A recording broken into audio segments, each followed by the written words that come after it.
If you or someone you know suffers with sensory sensitivity issues, what are 5 things you should know before finding a hairstylist? Find out next.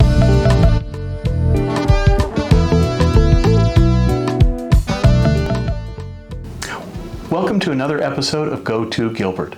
I'm Rob Hundley with Asher Keim Real Estate, your go-to Gilbert guy. I'm here with JoJo from JoJo's Believe It or Not Hair Salon. Welcome, JoJo. It's great to have you. Hi, thanks for having me. I appreciate it. Wonderful, wonderful. Tell us a little bit about yourself. Where'd you grow up? I grew up in Las Vegas, Nevada. And we moved out here, it's been 14, 15 years. Yeah, because my daughter was 4, so it's been 15 years now. Wow, great, great. So obviously you like the area. Yeah. Have you lived here in the East Valley? Always in the East Valley, always Chandler.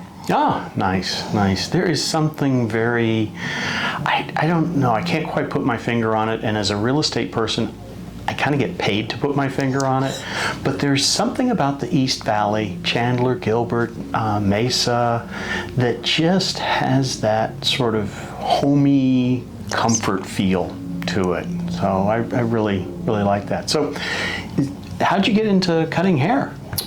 Well, I was a debt collector for 10 plus years, and then, the bottom fell out on everyone, and it was kind of hard to do that job and have a soul. So yes. I decided I was at home watching TV. They say go to school all day long if you're at home during the day. So I decided I would go to school. At 30 years old, I went to beauty school, which was an experience, yeah. Wow, wow. Now, you cut hair in kind of a unique clientele. Is that a fair statement? That is a fair statement. Tell us a little bit about that. So I do sensory sensitive haircuts, meaning that I just make different exceptions. So especially like the lighting in here is normally not this bright when I have a sensory sensitive client coming in.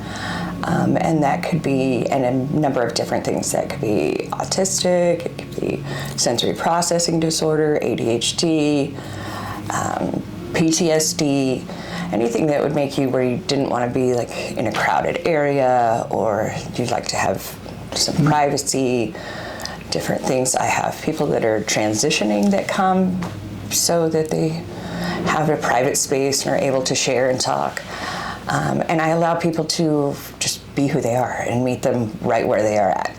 So if you don't want to sit in the chair, you don't have to. If you want to sit in this fancy chair, you can do that. If you want me to follow you around, I'll do that. No cape, that's okay. Anything to accommodate. Wow, that is that's amazing. That is so important, so valuable for somebody with sensory sensitivity issues. I think of the folks that I've known who are challenged with that. Simple things that you wouldn't typically think of as problematic or traumatic can all of a sudden become incredibly problematic and traumatic. Yes, it's wild how much, as a society, we don't even know how many people are dealing with this. I myself have sensory sensitivities, so it kind of makes sense to me. But it is definitely difficult. There are times that I go out in public and I'm like, and I cover my ears and I either make a decision to stay or to leave. Yeah. So, and then this way they don't have to make that decision. They know they're welcome, and they know that nothing's going to happen. There's not going to be a blow dryer. There's not going to be the vacuum. There's not going to be anybody coming through the door or interrupting. It's their time. It's their space. That's great. So help us out a little bit if you can. Tell us what are 5 things that someone either with sensory sensitivity or a guardian or parent of somebody should be aware of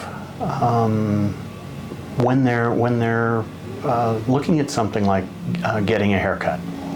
I say prep is a huge part of it. A lot of the work has to be done at home. We need to discuss it. Would be number one. I would say discuss that we're going to be coming, that we're going to go for a haircut.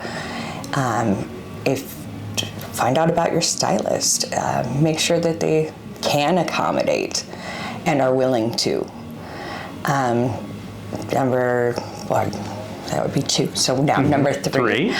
Number three is be consistent. Come as often as the person tells you to. But I mean, my recommendation, if they have a very hard time, is 2 weeks out. And then after that, like 4, 6 weeks, really everybody, if you're getting a clipper cut, you should be coming every 6 weeks for a haircut. Anyway, and then 4, I would say, even though like you think dressing in the sweatpants is what's going to make them comfortable, and like a little sweater and everything, that's going to soak up hair really bad, and usually the itching is a huge problem. And number 5, be supportive. Believe them. When they say it hurts, it hurts. Even though it's something that doesn't hurt you, it can hurt. When I speak to people on the spectrum who are autistic all the time, and from all different countries. And the biggest thing that I heard was that, and this was shocking, is that the hair falling on them could feel like a tattoo.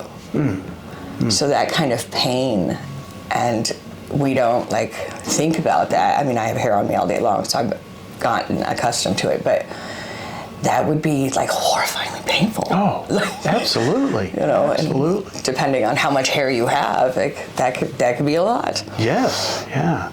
You know, and it kind of speaks to the whole issue that I think we're slowly beginning to recognize and deal with, and that is the sort of the invisible issue. People don't see something, so they assume that there's nothing there. The reality is exactly the opposite. You know, recognizing where people are, as you say, and honoring that. That's very important. It's huge, very, very huge. Well, thank you for what you do. I really, really appreciate that. Before we go, what do you and your family like to do here in the East Valley in Chandler? Well, we go to Tumbleweed. Because I have a 3-year-old and I have a 19-year-old, so I'm trying to find something in the middle of there. So video games are a big one. They like to go out and play the video games at places. I personally, get down with some Pac-Man, but and that's how current I am on my video games. I'm Frogger, so I'm right there with you. But yeah, we enjoy the East Valley, and it's just very comfortable for us here. And I like to head over to BKD's and grab some food, and they have a great pretzel. Yeah. Oh, nice. Well, thank you for spending some time with us this morning. That's going to wrap up this episode of Go To Gilbert. I'm Rob Hundley with Asherkheim Real Estate, your go-to Gilbert guy.